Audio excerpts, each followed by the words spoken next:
Para petani di Kabupaten Batang dan Kendal diajak untuk kembali menyuburkan tanah lantaran kondisi tanah yang memprihatinkan. Persiba Pati ditahan imbang dengan Persijap Jepara dengan skor 2-2 dalam pekan keempat Liga 2 yang berlangsung di Stadion Joyokusumo Pati. Memperingati Hari Kebersihan Dunia atau World Clean Up Day, ratusan siswa hingga Kepala Dinas Pendidikan Kabupaten Kendal lakukan bersih-bersih jalan umum. Selamat malam pemirsa, bersama saya Amanda Soraya, Anda tengah menyaksikan Jateng hari ini. Dampak pupuk kimia yang digunakan selama ini mengancam dunia pertanian Indonesia. Pasalnya kondisi tanah atau lahan sudah 70% tidak lagi subur atau rusak. Pondok Pesantren Nasrul Huda Sungu Banyu, Kecamatan Bawang, bersama Pamor Robani, ajak petani back to nature menyuburkan lahan dengan memaksimalkan penggunaan pupuk organik yang ramah lingkungan. Lihat ini. Enggak, kalau luhur. Kondisi pertanian di Indonesia saat ini semakin terancam dikarenakan kualitas tanah sudah diambang mengkhawatirkan lantaran kesuburannya terus berkurang karena kerusakan ekosistem bawah tanah akibat dari penggunaan pupuk kimia berlebihan. Tidak cukup sampai di situ, masa depan petani semakin diragukan. Biaya produksi semakin mahal, juga jaminan penjualan di saat panen tidak menentu dan kerap menghadapi kondisi harga cenderung anjlok, tak seimbang dengan modal yang dikeluarkan. Ratusan petani perwakilan dari Kabupaten Batang dan Kendal dari berbagai jenis tanaman pertanian belajar bersama ilmu pertanian dan mengurangi konsumsi pupuk kimia, beralih ke organik yang lebih murah dan efektif. Berlangsung di Aula Pondok Pesantren Nasrul Huda II Sidomulyo, Desa Sangu Banyu, Kecamatan Bawang, Kabupaten Batang, bersama Organisasi Pertanian Penjamin Mutu Organik atau PAMOR, ajak para petani untuk merubah pola pikir dalam bercocok tanam, yakni dengan merubah pola tanam, khususnya beralih memaksimalkan penggunaan pupuk organik yang bisa menyuburkan tanah juga berimplikasi hasil panen meningkat, sebagaimana yang disampaikan oleh alumnus UGM atau Perwakilan Food and Agriculture Organization atau FAO. Tanah pertanian sudah rusak akibat penggunaan pupuk non-organik berlebihan yang berdampak kualitas produksi menurun sehingga lahan pertaniannya dijual karena dianggap tidak produktif. Untuk itu petani harus mengembalikan kesuburan tanah dengan bertani organik atau regeneratif. Jadi kalau melihat kondisi pertanian kita secara umum, kita kan sudah bisa merasakan ya bagaimana petani-petani mengalami kerugian, hasil panennya turun dan sebagainya. Karena itu disebabkan bahwa tanah kita itu sudah rusak, bahkan dikatakan punah. Seorang profesor di IPB mengatakan bahwa tanah pertanian kita yang sudah rusak itu sudah 70%. Artinya tanah itu sudah tidak bisa lagi ditanami tanaman. Dan penggunaan pupuk itu semakin menggerus dan semakin membunuh si tanah itu sendiri. Nah, akibatnya ya di satu sisi ketergantungan petani terhadap pupuk itu meningkat, pupuk semakin mahal, tetapi hasilnya selalu turun dan akhirnya banyak orang memilih menjual lahan pertaniannya untuk keperluan-keperluan lain karena lahannya sudah tidak produktif lagi. Solusinya apa berarti itu, Pak? Solusinya adalah mengembalikan kesuburan tanah. Dengan cara? Salah satunya adalah misalnya pertanian organik, permaculture, regeneratif, dan lain-lain. Ini adalah metode-metode bagaimana mengembalikan kesuburan tanah. Sementara itu pengasuh Pondok Pesantren Nasrul Huda II Syafiq Suyuti Hadi Negoro mengatakan, pihaknya bersama Organisasi Pertanian Pamor Roban prihatin terhadap nasib pejuang panjang dan sengaja mengumpulkan para petani termarginalkan untuk merubah pola tanam dan mengembalikan kesuburan tanah. Pasalnya petani penggarap baik di lahan sawah maupun perhutanan sosial tersebut kerap terabaikan nasibnya di tengah tingginya biaya produksi yang tak seimbang dengan hasil panen dengan harga murah. Selain diajari pola tanam supaya menghasilkan buah yang bagus dan banyak, serta jaminan pasar pasca panen yang jelas juga bisa menghilangkan rasa keputusasaan petani di tengah keterpurukan. Ya, terima kasih. Jadi hari ini alhamdulillah kumpul teman-teman petani di Kabupaten Kendal dan Batang. Ini dalam rangka untuk menjawab kegelisahan teman-teman petani sebetulnya. Jadi kemarin mereka curhat, mereka tanam, mengalami kerugian karena tidak ada kepastian atau jaminan pembelian pasca panen. Nah akhirnya karena di sini berjalan kan Sancaice ini petani yang nanam pasca panennya diterima di pondok. Mereka pengen seperti itu, tapi tanaman-tanaman yang lain. Akhirnya kita menghubungi teman-teman dari aliansi organik, dari berbagai macam lah yang datang hari ini. Ada dari Puskopat, ada dari AOI, ada dari panen.id dan macam-macam. Ini intinya dari FAO juga, Mas Anam, bagaimana petani ini nanti mendapatkan jaminan bayar.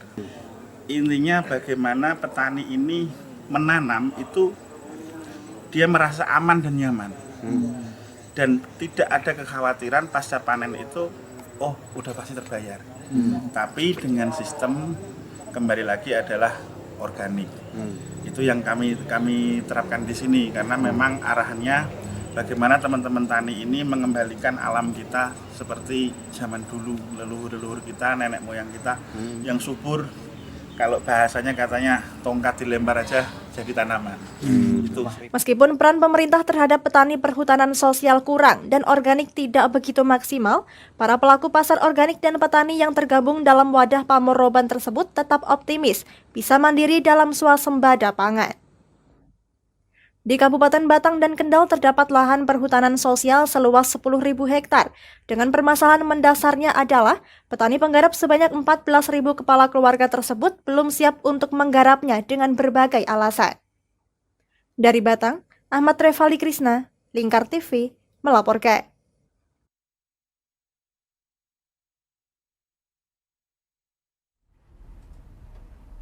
Dalam rangka memperingati World Clean Up Day tanggal 17 September 2022, salah satunya SMP Negeri 4 Cepiring Kendal mengadakan gerakan bersih-bersih di lingkungan sekolah dan tempat umum seperti tempat ibadah, pasar, dan sampah di sungai. Aksi ini dilakukan pada Sabtu 21 September 2022.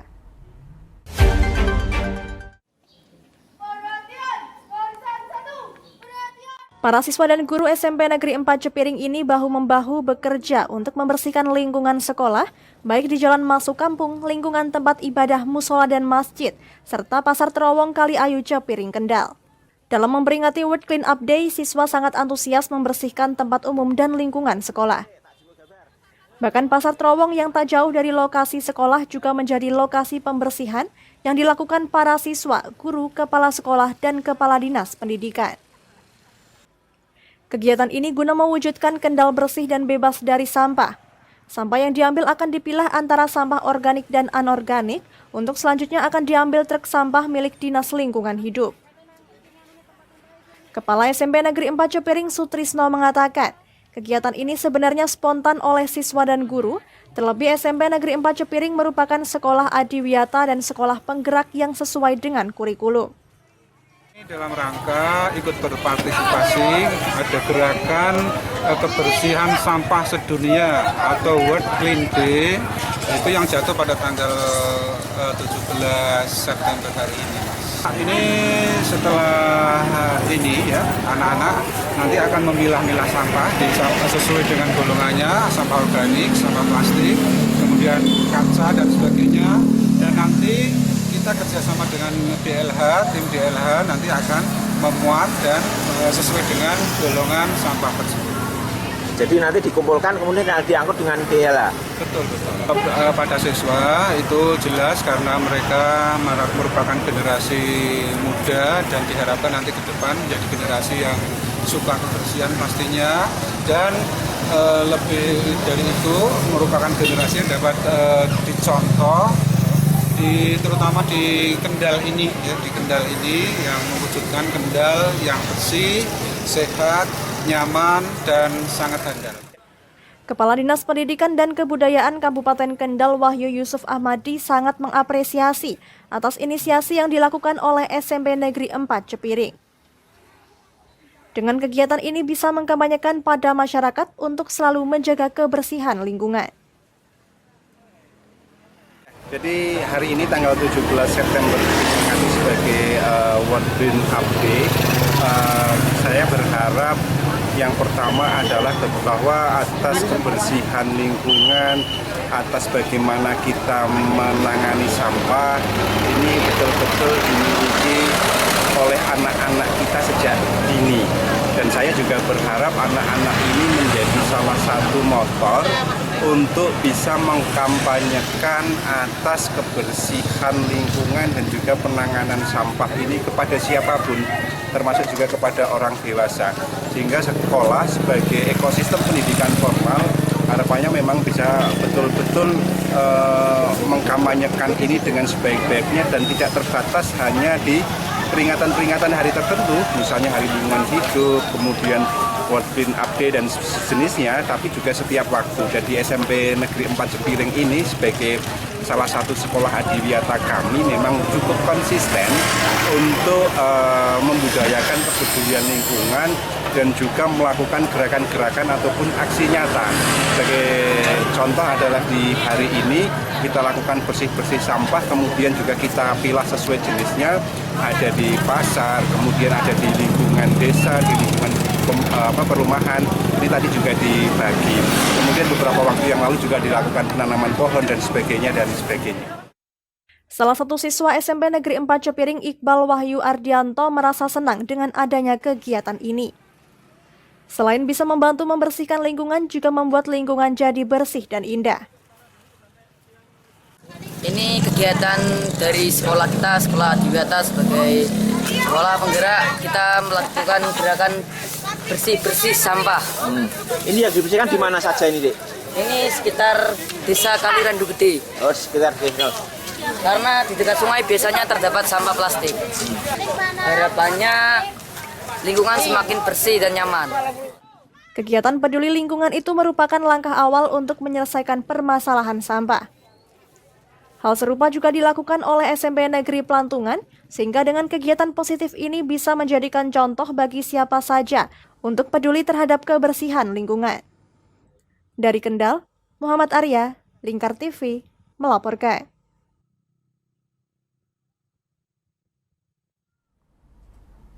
Jangan kemana-mana pemirsa, kami akan kembali usai jeda pariwara. Tetap bersama kami.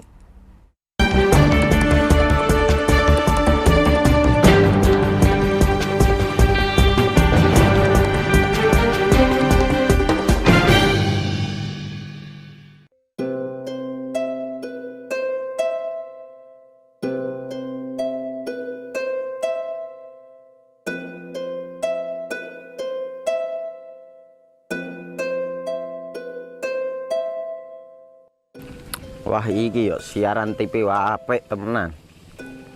Filme cocok karo suasanane. Elah. Boleh bro ngene iki awan-awan kok.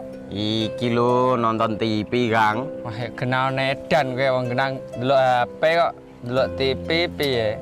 Wah, kurang update kowe iki, Kang. Lho, maksudnya piye kok ngarane aku update itu? Iki lho delok aku nonton TV tenan. Kok mbok kira nonton HP? Wong delok HP ngono kenal nedan apa iki. Iki lho delok siarane. Lho, kok iso ya? Yo TV apa? Jenenge Lingkar TV, Kang. Saiki erane TV kok ngene iki. Kok Lingkar TV nek dia awak dhewe panggone iso nonton TV lewat HP. Kok ngene iki. Ana film-film ngene iku ya? Iya, filme apik-apik kaya ngene iki. Awak dhewe nek sawah leren mbut gawe iso leren ndelok film-film ngene iki. Padha iso ngene iku. Iso, ora ketinggalan karo cah-cah kae. Lho. HP ku kok ora iso tak nggo ngono piye carane iki? Ki lho Rip, tak doi carane. Piye? Kowe buka Play Store. Play Store, Mas. Yo iku pokoke. Play Store apa? Ketik Lingkar TV. Engko lek wis ngono, klik install. Nah, engko wis ana metu menune Lingkar TV karek ndelok siaran apa ae. Film-filme apik-apik. Berarti film channel Lingkar TV metu nang kene kabeh ra? Iso. Filme wah cocok karo suasana cara didelok ya. Oh, wis iki iso iki. Iya metu kabeh ngene TV wah. Iya. Ondiange ya. Mangkane Lingkar TV filme apik-apik kabeh.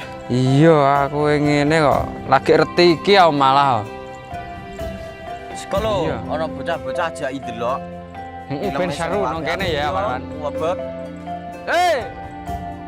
Rene lo. Tak deloki apik-apik ana film Josh iki.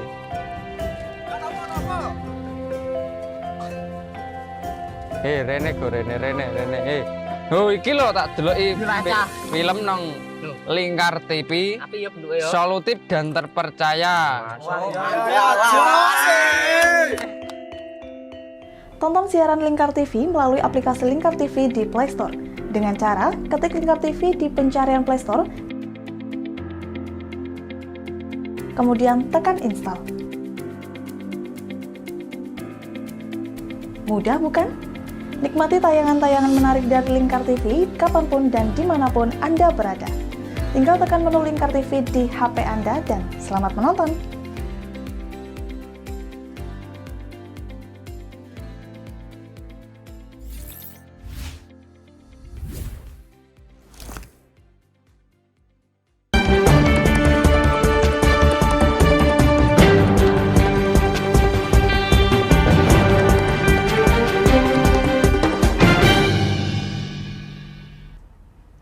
Anda masih bersama Jateng Hari ini pemirsa.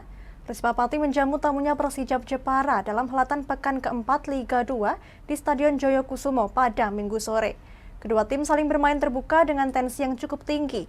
Dalam laga tersebut Persijap Jepara berhasil mencuri 1 poin di kandang Persiba Pati dengan skor berkesudahan 2-2. Tampil di hadapan ribuan pendukungnya, Persiba Pati mengambil inisiatif menyerang di menit-menit awal saat menjamu tim tamunya Persijap Jepara di pekan keempat Liga 2. Asik menyerang justru Persiba Pati harus kebobolan terlebih dahulu di menit 5 lewat sepakan pojok bola yang meluncur ke gawang tak berhasil dibendung kiper Persiba Pati. Persijap berhasil menambah keunggulan di menit 28. Striker mereka Rafiud Drajat berhasil menjebloskan bola ke gawang Persipa, buah dari kemelut di depan gawang. Sebelum turun minum, Persiba Pati berhasil memperkecil ketertinggalan lewat Muhammad Sukron di menit 45 lebih 2 menit. Di babak kedua, gol spektakuler dari kaki Fendi Ninggar berhasil menyamakan kedudukan. Kedua kesebelasan harus puas berbagi poin 1-1 karena bermain imbang dengan skor 2-2. Pertandingan hari ini kita kehilangan poin, target kita poin penuh, kita lepas ya. Nah, kita syukuri aja. Dari permainan tadi kita kecolongan gol awal menitnya, gol yang sebenarnya tidak terjadi. Nah, kita dapat tekanan yang saya nggak mengira dia Jepara melakukan pressure atas ya. Pemain kita pertama di pressure agak kaget ya. Baik dari kiper karena banyak pemain muda, kiper itu terutama dia di pressure ada ya. Jadi kita kalah start tadi. Meski laga berjalan dengan tensi tinggi dan terjadi banyak pelanggaran, namun wasit yang memimpin pertandingan Dandi Estorong hanya memberikan 3 kartu kuning. Pada laga selanjutnya, Persiba Pati akan berhadapan dengan Persela Lamongan di Stadion Surajaya pada 22 September mendatang. Dari Pati, Fajar Mukti, Lingkar TV, melaporkan.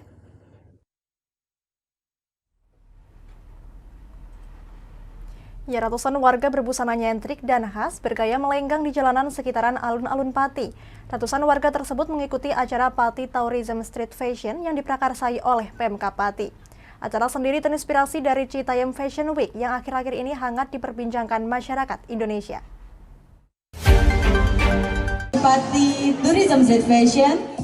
Beginilah gaya para warga yang melenggang menyusuri zebra cross tepat di depan tulisan alun-alun Pati di sekitar Simpang 5 Pati pada Minggu pagi. Mereka sedang mengikuti acara Pati Tourism Street Fashion yang diprakarsai pemerintah Kabupaten Pati melalui Dinas Pemuda Olahraga dan Pariwisata Kabupaten Pati.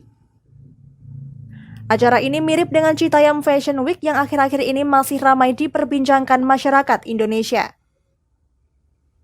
Kabid Pemasaran Pariwisata Dinpora Perpati Endah Murwaningsih mengungkapkan, acara ini digelar untuk hiburan masyarakat serta membangkitkan UMKM, serta memberi ruang masyarakat berkreasi di bidang fashion dan fotografi.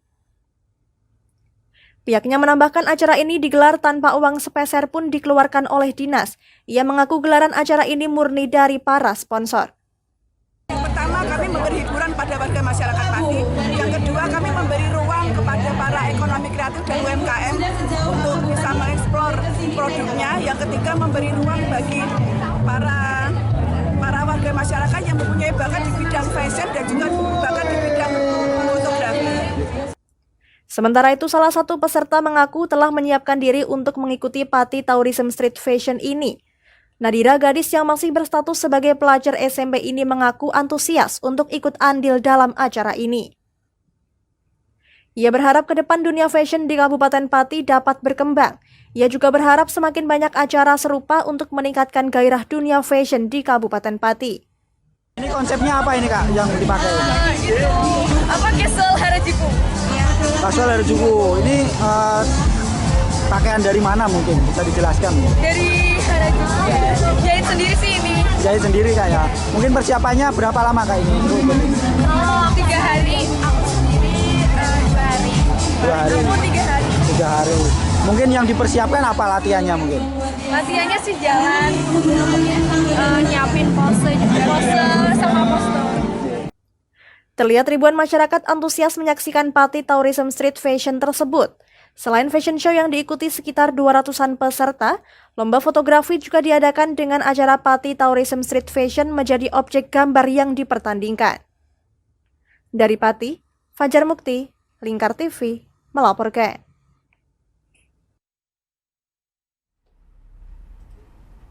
Berita tadi sekaligus mengakhiri kebersamaan kita kali ini. Terus saksikan Jateng hari ini setiap pukul 21 waktu Indonesia Barat hanya di Lingkar TV. Akhirnya saya Amanda Soraya, mewakili seluruh kerabat kerja yang bertugas, pamit dari hadapan Anda. Terima kasih dan sampai jumpa.